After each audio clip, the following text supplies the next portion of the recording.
ప్రజలందరూ ముఖ్యంగా ఈనాడు చంద్రవంచ గ్రామ ప్రజలందరూ నిన్న సాయంత్రం 4-5 గంటలకి కార్యక్రమం ఉందని మీకు తెలియజేస్తే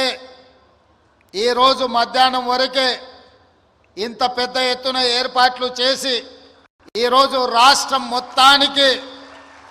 చంద్రవంచ గ్రామం కొడంగల్ శాసనసభ నియోజకవర్గం నుంచి ఈ అద్భుతమైన 4 సంక్షేమ కార్యక్రమాలను ప్రారంభించినందుకు ఈ కార్యక్రమానికి విచ్చేసిన ప్రతి ఒక్కరికి మనస్ఫూర్తిగా ధన్యవాదాలు తెలియజేస్తున్న మిత్రులారా,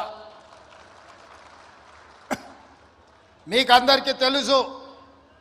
స్వతంత్రం వచ్చినాటి నుంచి 2023 వరకు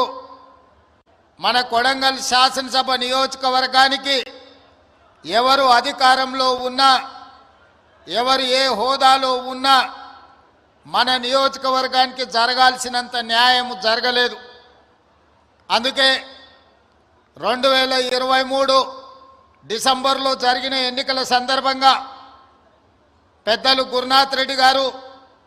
అదేవిధంగా శాసనసభ నియోజకవర్గంలో ఉన్న ప్రజలందరూ ఆలోచన చేసి ఈసారి ఖచ్చితంగా ఈ రాష్ట్రంలో కాంగ్రెస్ ప్రభుత్వం ఏర్పడాలి, ఆ ప్రభుత్వానికి కొడంగల్ శాసనసభ నియోజకవర్గం నాయకత్వం వహించాలి అని మీరందరూ కలిసికట్టుగా కష్టపడి అత్యధిక మెజారిటీతో ఇక్కడి నుంచి నన్ను శాసనసభ్యుడిగా ఎన్నుకుంటే శ్రీమతి సోనియా గాంధీ గారు, మల్లికార్జున్ ఖర్గే గారు, రాహుల్ గాంధీ గారు ఈరోజు ఈ రాష్ట్రానికి ముఖ్యమంత్రిగా నన్ను నియమించడం జరిగింది. ముఖ్యమంత్రి బాధ్యతలు చేపట్టిన నాటి నుండి మీకు కొంచెం దూరమైన మిమ్మల్ని రెగ్యులర్గా కలవకపోయినా 4 కోట్ల తెలంగాణ ప్రజల యొక్క బాధ్యత, తెలంగాణ రాష్ట్రం యొక్క అభివృద్ధి,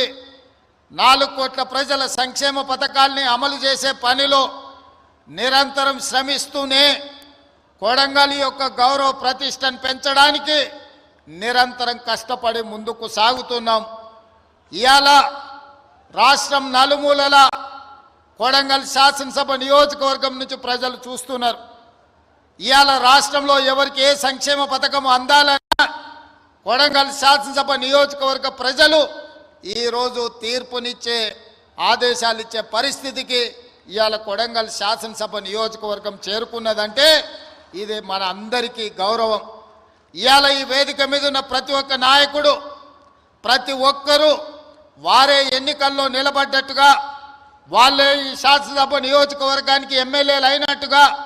వాళ్ళే ఈ తెలంగాణ రాష్ట్రానికి ముఖ్యమంత్రులు అయ్యి ఈ రాష్ట్రాన్ని పాలిస్తే ఎంత పట్టుదలతో పనిచేస్తారో ఇవాళ ఇక్కడికి వచ్చిన ప్రతి కార్యకర్త అంతే కష్టపడి కృషి చేసి ఇవాళ ఎన్నికల్లో గెలిపించి ఈరోజు తెలంగాణ రాష్ట్రంలో సంక్షేమ పథకాలను అమలు చేస్తున్నాం. మీకందరికీ తెలుసు, ఇచ్చిన మాట ప్రకారం ముఖ్యంగా భూమికి విత్తనానికి ఎంత బలమైన అనుబంధం ఉంటుందో రైతుకు కాంగ్రెస్ ప్రభుత్వానికి కూడా అంతే బలమైన అనుబంధం ఉంది. ఆనాడు డాక్టర్ వైఎస్ రాజశేఖర రెడ్డి గారు